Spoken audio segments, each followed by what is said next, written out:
asalaamaaleykum mbokk yi ñu ngi leen di dalal jàmm seen télévision majeure la RTS comme bés bu nekk si waxtu bi ñu ngi amaat mbégte ñëw yeesalaat leen seen xibaar météo li gën a fës si xibaar bi mooy que taw yi dinañ continuer toujours si soow réew mi suñu demee si gox goxaan yi nekk si wetu tefes bi foofu nañ fa am ay taw yu àndax dënnu wante suñu demee tamit si biir réew mi nañ gis ni que asamaan bi dina bëri ay niir te mun nañ xaarandi ay taw yu yemamaay taw yooyu lee tamit mun nañ ko xaarandi suba si ngoon si gox goxaan yi nekk si wetu penku réew mi wàlli ba intéressé gox-goxaan yi nekk wetu Casamance loolu nag dina waral ni que tàngaay bi dina wàññeeku bu baax a baax si biir réew mi suñu xoolee suñu naatal satellite bi ñu ngi xool gis nañ toujours que am nañ toujours ngelaw bi nga xamante ni mooy tourné ngelaw bi nag géej lay jóge ngelaw di nuroo càlluweer ngelaw boobu nag dina jël ay niir si géej gi niir yooyu nag mun nañ ñëw intéressé gox-goxaan yi nekk si wetu tefes bi suñu xoolee bu baax si naatal bi nañ gis ni que fii am nañ ay niir yu àndax taw niir yooyu nag nañ intéressé gox-goxaan yi jógee Casamance dem ba Saint-Louis suba si ngoon si nag nañ gis ne que niir yi nga xamante ni yi jógee Mali nañ wàlli intéressé gox-goxaan yi nekk si penku réew mi gox-goxaan yi nekk si digg réew mi si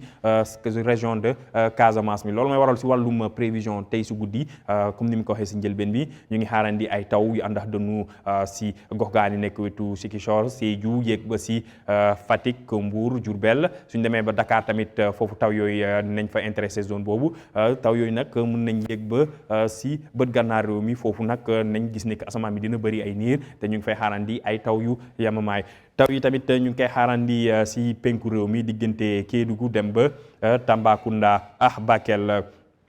ñu demee si wàllum température yi nañ gis ni que tàngaay guddi bi dina wàññeeku tuuti fu muy gën a néewee mooy si gox gaa nekk wetu Ziguinchor foofu ñu koy xaarandi ñaar fukki degré ak ñett ñu ngi koy xaarandi tamit diggante Kédougou dem ba Tambacounda suñu demee su lu des si réew mi nañ gis ne que température nañ jógee ñaar fukki degré ak ñeent dem ba ñaar fukki degré ak juróom benn si gox gaa yi nekk si biir réew mi. suba nag si ngoon si nañ gis ni que asamaan bi dina bëri ay niir yi nag nañ intéressé soow réew mi taw yi nag fu ñu koy xaarandi mooy si penku réew mi foofu mun nañ fa xaarandi ay taw yu yemamaay tamit si gox-goxaan yi nekk diggante Kédougou Tambacounda dem ba Bakel foofu am nañ ay niir yi nga xamante ni dañuy jógee Mali niir yooyu nag ñooy wàlli ñëw intéressé zone est pays bi suñu xoolee tamit gox-goxaan nekkooti Kaffrine yooyu niir yooyu mun nañ wàlli intéressé zone yooyu andi fa ay taw yu àndax dënnu taw yu àndax dënnu yooyu tamit ñu ngi koy xaarandi diggante Ziguinchor dem ba Kolda si wàllum tàngaay bi nañ gis ni que tàngaay bi dina wàññeeku bu baax a baax suñu xoolee suñu naatal bi nañ gis ni que si soow réew mi ak si digg réew mi suñu demee ba si côté Tambacounda foofu tàngaay bi dina wàññeeku bu baax a baax taw yi nañ wàññi tàngaay bi température yi nañ dem ba fanweeri degré ak benn fanweeri degré ak ñaar ñu ngi koy xaarandi si gox goxaan nekk wetu Kédougou suñu demee si penku réew mu Bakel foofu ñu ngi koy xaarandi fanweeri degré ak ñeent si bët gànnaar réew mi température yi tamit nañ wàññeeku bu baax diggante Saint-Louis Louga dem ba Linguère foofu ñu ngi xaarandi fanweeri degré ak ñaar dem ba fanweeri degré ak ñett suñu demee nag Podor foofu la température bi